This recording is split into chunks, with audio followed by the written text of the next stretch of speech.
Buen día. En esta ocasión vamos a hablar del metabolismo de los lípidos en los rumiantes. El grupo lo conformamos con Edinson Rojas Morales, Natalie Rodríguez, Laura Sofía Rodríguez y mi persona, Daniel Alejandro López Rodríguez.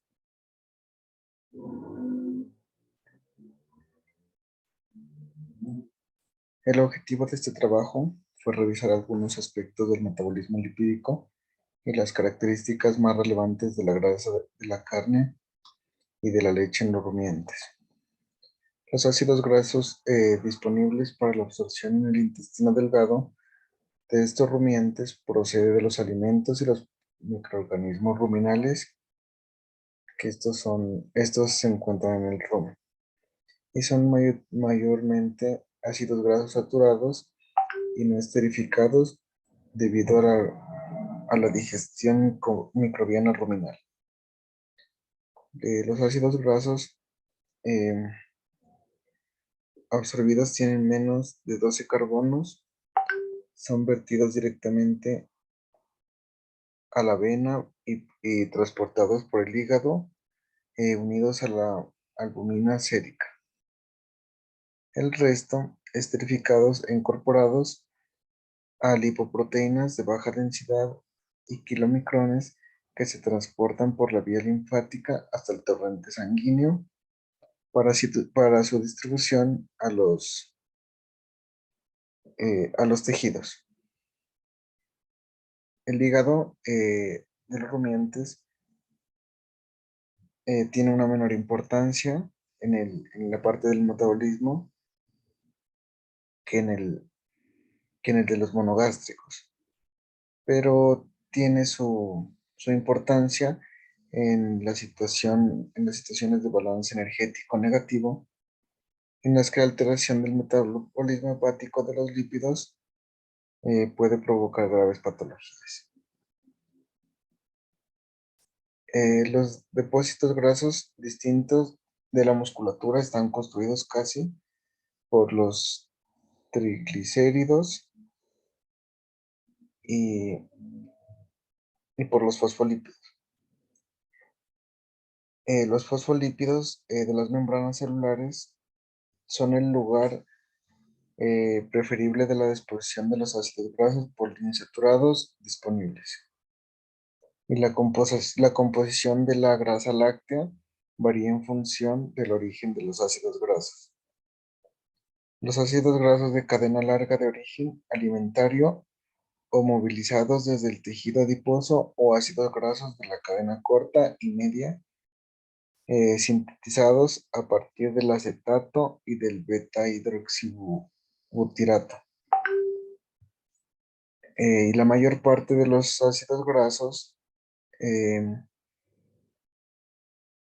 son incorporados a los triglicéridos lácteos que son captados por la sangre y, y la importancia es una contribución de los ácidos grasos de la dieta consumida por los rumiantes a los lípidos de sus productos, que ofrece la posibilidad de modificar el contenido de los ácidos grasos de la carne y sobre todo la leche en un sentido favorable para los consumidores, ya que esto es lo que le da la calidad a la leche. El metabolismo lipídico de los rumiantes es distinto al de los monogástricos porque están relacionados con las modificaciones de los nutrientes de la dieta, incluyendo los lípidos y los sustratos lipogénicos, que estos sufren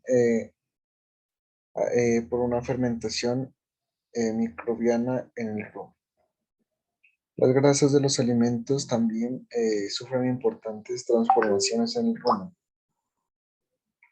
la lipólisis y la biohidrogenación.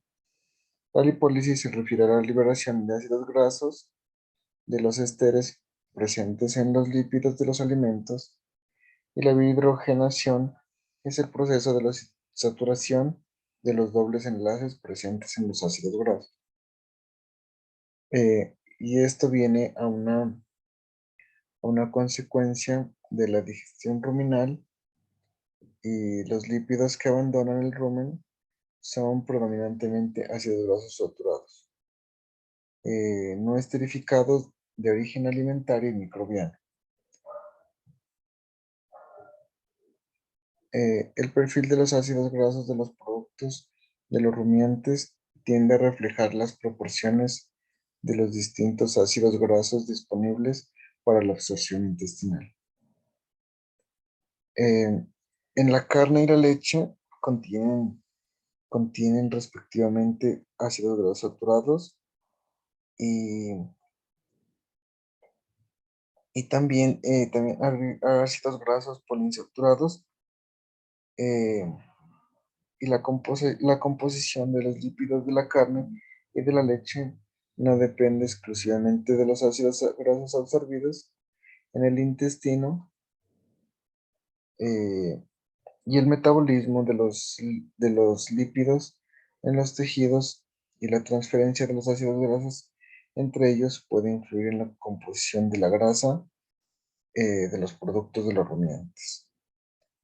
Y el objetivo de este trabajo fue revisar los aspectos más destacados del metabolismo, los lípidos en el hígado, el tejido adiposo y la glándula mamaria.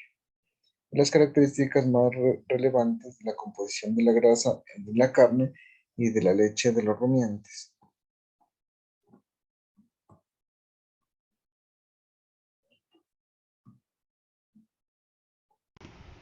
Hola, continuamos con absorción, transporte y captación de los ácidos grasos.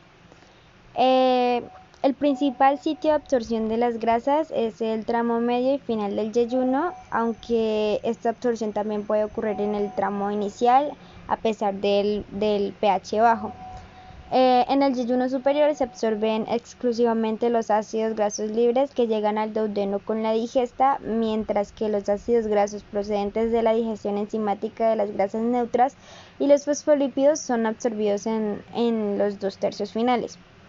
Los ácidos grasos de cadena larga no son absorbidos en el intestino grueso. Aquí en la imagen pues podemos observar en el interior de los enterocitos los ácidos grasos de menos de 12 carbonos que no son esterificados, los tengo subrayados con amarillito, y son drenados directamente por la vena porta. Por el contrario, los tengo subrayados en verdecito a los ácidos grasos de 12 o más carbonos que sí son esterificados para formar triglicéridos y fosfolípidos. Los triglicéridos que están subrayados de colorcito azul son cantidades pequeñas de mono y diglicéridos, fosfolípidos y colesterol sintetizado in situ, son unidos a apoproteínas que están en moradito, rosadito, para formar kilomicrones y lipoproteínas de muy baja densidad que vamos a llamar con las siglas VLDL. Que son drenados por los conductos lacteales, linfáticos para ser incorporados al torrente sanguíneo.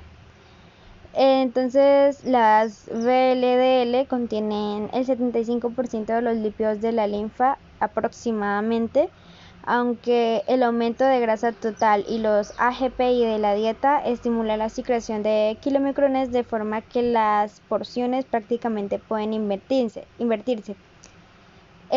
La vía linfática es mucho más importante para el transporte de los lípidos absorbidos, pero se ha observado que parte de los triglicéridos intestinales eran drenados por la vena porta cuando las vacas consumían dietas ricas en grasa.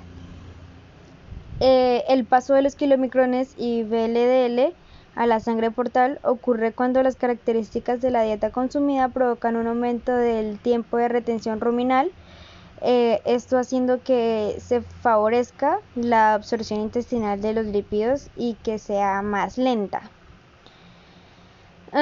Las VLL y los kilomicrones son transportados en la sangre junto a las lipoproteínas de baja densidad, con las siglas LDL, las de media densidad IDL y alta densidad HDL.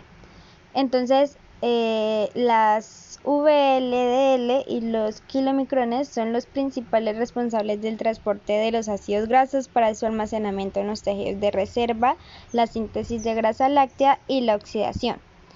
En los bovinos, los kilomicrones contienen mayoritariamente triglicéridos, mientras que las VLDL contienen menos triglicéridos, pero más del doble de fosfolípidos que los kilomicrones y pueden ser de origen hepático e intestinal.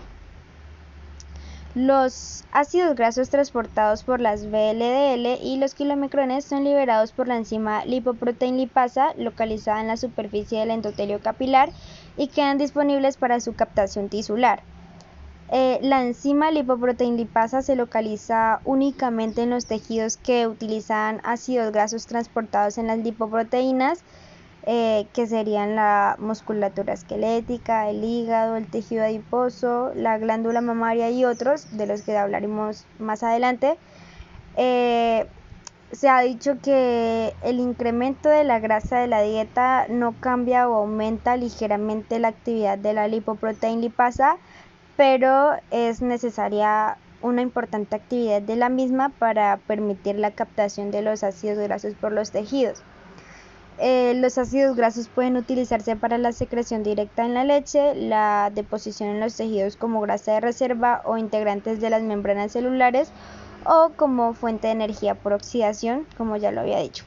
Los rumiantes conservan las pequeñas cantidades de ácidos grasos esenciales que escapan a la biohidrogenación ruminal, incorporándolos a los ésteres de colesterol y depositándolos selectivamente en los fosfolípidos de las membranas celulares. Continuamos con la síntesis de nuevo de ácidos grasos. En adición a los ácidos grasos preformados de origen alimentario, los tejidos pueden sintetizar ácidos grasos de nuevo. La síntesis se realiza fundamentalmente a partir del acetato, aunque la glándula mamaria utiliza cantidades significativas de beta-hidroxibutirato y los adipocitos intramusculares pueden utilizar cantidades importantes de glucosa y lactato para la síntesis. Pero es probable que esta vía solo tenga significación en rumiantes que consiguen grandes cantidades de carbohidratos digestibles. Un ejemplo de esos carbohidratos digestibles puede ser el cebo, con dietas ricas en concentrados.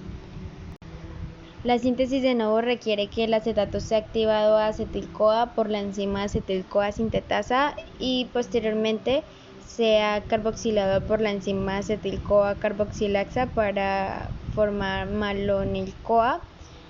Y ya después de esto la elongación se realiza mediante reacciones sucesivas de condensación de carboxilativa de moléculas de acetil-CoA o también buritil-CoA con la malonil-CoA. El paso limitante es la síntesis de malonil-CoA y todo el proceso está estrechamente regulado por la enzima sintetasa de ácidos grasos. El principal producto de la síntesis de nuevo es el ácido palmítico. Este ácido palmítico puede ser elongado en la mitocondria hasta ácidos grasos de 22 carbonos, mientras que los microsomas pueden elongar y desaturar ácidos grasos de 18 carbonos. La elongación más allá de 16 carbonos no es posible en la glándula mamaria. La desaturación se debe a la acción de las enzimas delta saturadas 5, 6 y 9. Los rumiantes, como todos los mamíferos, no pueden sintetizar ácidos grasos con dobles enlaces entre el noveno carbono, contado desde el grupo hidroxilo y el grupo metilo terminal. De ahí que los ácidos linoleico y linolénico son nutrientes esenciales en la dieta. La glucosa sintetizada en el hígado a partir del propinato y los aminoácidos glucogénicos tiene un papel crucial en el metabolismo graso. Este provee el NADPH, que significa nicotinamida adenina dinucleótido fosfato, empleado en la síntesis de nuevo y es el principal precursor del glicerol 3-fosfato necesario para la síntesis de triglicéridos. Muy buenas tardes. En este caso, pues voy a compartirles un poco de la información sobre el metabolismo del hígado. En cuanto a la figura que observamos en la diapositiva, se muestra un esquema del metabolismo hepático y de los lípidos. Los ácidos grasos disponibles para este metabolismo hepático pueden provenir de 4 fuentes diferentes. La síntesis de novo, reservas citoplasmáticas de triglicéridos, triglicéridos transportados en VLDL y LDL y ácidos grasos no esterificados, ACNE. Entonces, estos están unidos a la albumina sérica y pues la síntesis de novo en el hígado de los rumiantes es muy baja en comparación con otras especies. Aunque la capacidad de esterificación es similar, a diferencia de los tejidos adiposos y mamario, el hígado utiliza pocos ácidos grasos que están transportados en VLD, VLDL y kilomicrones, debido a la escasa actividad de la lipoproteinlipasa hepática. Los ACNE, los ácidos grasos no esterilificados de cadena corta procedentes del intestino delgado constituyen el principal aporte de ácidos grasos al hígado. Los ácidos ACNE plasmáticos procedentes del tejido adiposo de la lipólisis extrahepática de los triglicéridos circulantes constituyen una segunda fuente de ácidos grasos. Indicaron que la captación hepática de ACNE desde el plasma ocurre en proporción a su concentración y al flujo de sangre al hígado. El flujo de sangre pues es proporcional al consumo de energía metabolizable, mientras que la concentración plasmática de ACNE aumenta cuando el balance de energía es negativo. En consecuencia, pues ambos mecanismos actúan recíprocamente para estabilizar la captación de ácidos grasos. Como excepción a este principio, el aumento de la concentración plasmática de ácidos grasos de cadena larga por el consumo de las diferentes dietas ricas en grasa se acompaña de un aumento del flujo de sangre hacia el hígado. Bien, los ácidos grasos libres no son almacenados en los hepatocitos. El hígado tiene 4 opciones para disponer de ellos, que entre ellas pues la secreción de la bilis, oxidación completa hasta el dióxido de carbono o parcial hasta acetato y cuerpos cetónicos y síntesis de triglicéridos que pueden ser almacenados en los hepatocitos o secretados como lipoproteínas. Las secreciones de ácidos grasos en forma de lípidos biliares se considera una vía de menor importancia cuantitativa. La oxidación requiere que los ácidos grasos de 14 o más carbonos sean activados por la enzima acil-CoA sintetasa y transportados al interior de las mitocondrias por la enzima carnitina aciltransferasa. Los ácidos grasos de menos de 14 carbonos entran directamente a las mitocondrias y son activados in situ. Los peroxisomas son una vía alternativa utilizada preferentemente para la oxidación parcial de los acil-CoA de 20 o más carbonos, que estos pues originan otros de cadena media y corta que son nuevamente vertidos al citosol para ser transportados a las mitocondrias o utilizadas en la síntesis de triglicéridos. El acetil-CoA resultante de la beta-oxidación puede incorporarse al ciclo de Krebs para ser completamente oxidados y cetónicos. La síntesis de cuerpos cetónicos genera una cierta cantidad de energía, pero la provee de ATP es netamente inferior a la del ciclo de Krebs. Sin embargo, la cetogénesis permite que el hígado pueda metabolizar aproximadamente el quíntuplo de ácidos grasos que el ciclo de Krebs, y esto les permite obtener la misma cantidad de energía.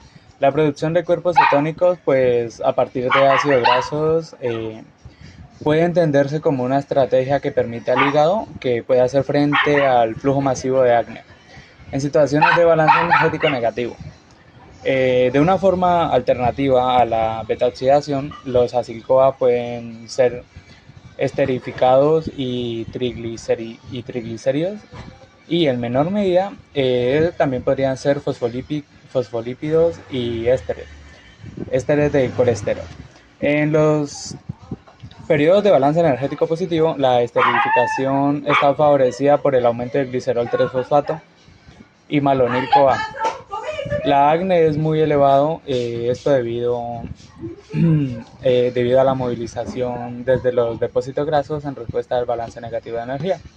Los triglicéridos sintetizados a partir de ácidos grasos no esterificados captados de la sangre o sintetizados in situ se integran mayoritariamente en algunas reservas citoplasmáticas y en una menor medida se destinan para la previa hidrólisis a la síntesis de VLDL en los microsomas. Pues en el contenido de triglicéridos en los hepatocitos, esto depende mucho del equilibrio entre la captación de ácidos grasos, la síntesis de nuevo y la esterificación. Y la oxidación y la secreción de triglicéridos en la VLDL, pues el hígado de los rumiantes se caracteriza por una baja capacidad de exportación de VLDL en relación con el de otras especies de mamíferos. Hola, buenas tardes. A mí me tocó exponer un poco sobre el tejido, el metabolismo del tejido adiposo y el tejido muscular. Bien, entonces, pues iniciando, el tejido adiposo tiene tres funciones que son las del almacenamiento de energía, el aislante térmico y de almohadilla, por así decirlo. Es como para protegernos de ciertos golpes porque genera una cierta resistencia. Bien, en cuanto al tejido adiposo, voy a intentar explicarlo dividiéndolo en dos partes para que sea más sencillo. En cuanto a la primera parte que trata sobre el almacenamiento, entonces tenemos que la entrada de las grasas que posteriormente serán adipocitos provienen de la digestión y ahí es donde actúa la bilis, la cual emulsiona gotas grandes de grasa y las transforma en pequeñas gotas de grasa. Para que la adipasa, que es una enzima que digiere las grasas transformándolas en glicerol y ácidos grasos, pues pueda actuar de una forma mejor, porque pues esta funciona mejor en las gotas pequeñas de grasa. Bien, entonces como decía, la lipasa reacciona mejor sobre las pequeñas gotas de grasa que sobre las grandes. Es así como en el intestino delgado, que como se sabe es glicerol y ácidos grasos en número 1, 2 o 3, se digieren de modo que tenemos ácidos grasos con una cabeza polar y una cadena hidrocarbonada polar, que son absorbidos por las células de la pared intestinal. Ahí vuelven a formarse grasas o triglicéridos y se combinan con proteínas que son las ApoC2, la glicerol y ácidos grasos número 2, y forman lo que se llama kilomitrol. El kilomitrol es el tipo de proteína de densidad más baja y así es como se transporta las grasas desde el intestino a través del vaso linfático que se llama quilífero y posteriormente a la vía sanguínea hasta los tejidos en donde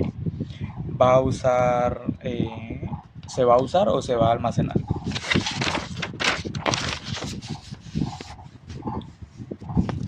Este se almacena en el tejido adiposo, pero también puede ir directamente al hígado o al músculo para su consumo. Cuando los kilomitrones llegan a los capilares del tejido adiposo, estos se encuentran con una enzima, la lipoproteína lipasa, que la fabrican los adipocitos, pero que luego se lanzan a la pared de las células del endotelio que unen los vasos sanguíneos. Pues esta proteína son las que digieren a los kilomitrones, liberando glicerol y ácidos grasos que son absorbidos nuevamente por el tejido adiposo, formando grasas que van a ir incluyendo en esa enorme vacuola. Bien, entonces esto sería en cuanto al almacenamiento. La segunda parte trata de cómo el cuerpo se da cuenta que debe utilizar estos adipocitos. Entonces, el cuerpo envía una hormona al adipocito, que activan enzimas que terminan digiriendo estas grasas, liberando los ácidos grasos que van a la sangre. Los ácidos grasos no son solubles en medios acuosos y por eso son transportados por otra proteína, que esta se llama albumina sérica, a los tejidos en donde van a ser necesarios. Bien, normalmente el ácido pirúvico, no, perdón, eh, eh, aquí entramos al metabolismo del tejido muscular. La contracción del músculo pues necesita energía, pero sorprendentemente la concentración de ATP en el interior es demasiado escasa. Solo hay la justa para mantener la contracción durante unos pocos segundos. El ATP se puede obtener de tres formas para el metabolismo muscular, del tejido muscular. Se puede obtener por el sistema fosfágeno, el sistema glucógeno láctico y el sistema aeróbico. A continuación pues voy a explicar cada uno de ellos.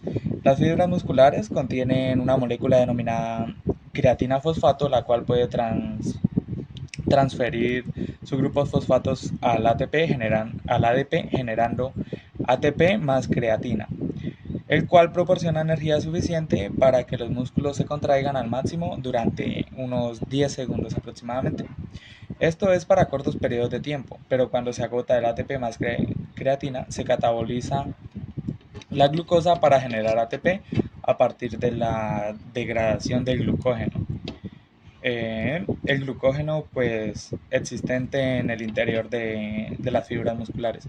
Este proceso se denomina glucogenólisis, el cual da lugar a las moléculas de glucosa y estas se degradan mediante el proceso de glucólisis, dando lugar a 2 moléculas de ácido pirúvico y 4 moléculas de ATP por cada molécula de glucosa. Como no se requiere oxígeno, este proceso se llama o está denominado como un proceso anaeróbico. Normalmente el ácido pirúvico ingresa a las mitocondrias y es oxidado para producir gran cantidad de ATP a partir del ADP. Pero cuando no existe suficiente oxígeno, este se transforma en ácido láctico, el cual difunde fuera de las células musculares hacia el líquido intersticial y al final a la sangre. Por lo tanto, gran parte del glucógeno muscular se transforma en ácido láctico y ATP sin que haya demasiado consumo de oxígeno. Es decir que pues este sistema proporciona la energía suficiente para unos 60 a 90 segundos aproximadamente de actividad muscular. Cuando la actividad dura más, esto depende de un proceso aeróbico, es decir, una reacción que precisa oxígeno. Y pues si la cantidad de oxígeno es suficiente, las enzimas mitocondriales pueden oxigenar por completo el ácido pirúvico, agua, ATP y calor. Aunque es más lento que la glucólisis, este sistema aporta energía alrededor de 36 moléculas de ATP por cada glucosa. Esto pues mientras exista una buena cantidad de oxígeno y una alta cantidad de nutrientes. En aquí. Bueno, entonces, con esto, pues muchas gracias. Esto fue el metabolismo del tejido adiposo y el tejido muscular.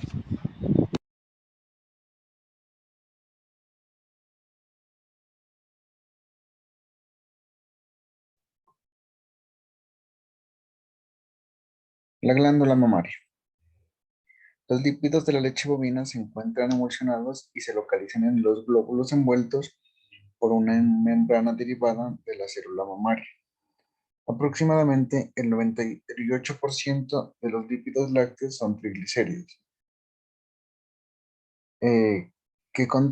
contenidos en los glóbulos, y los fosfolípidos y esteroles representan el 0,5 a 1% de los lípidos totales. Y también se concentran mayoritariamente 40% en la membrana de los glóbulos grasos. La distribución de los lípidos en la leche ovina y caprina es similar, aunque de forma característica los glóbulos son de menor tamaño que los de la leche bovina. La distribución de los ácidos grasos triglicéridos más abundantes contienen los ácidos caprílico, cáprico o láurico, y el oleico. En la leche de oveja, los triglicéridos mayoritarios están compuestos por ácidos eh, butírico, palmítico, oleico. Igual que en la leche de vaca, las características de los ácidos grasos y su contribución asimétrica en la molécula de glicerol repercute en las propiedades físicas de la grasa láctea, disminuyendo el punto de fusión y provocando un efecto elevado del grado de saturación de los ácidos grasos absorbidos en el intestino.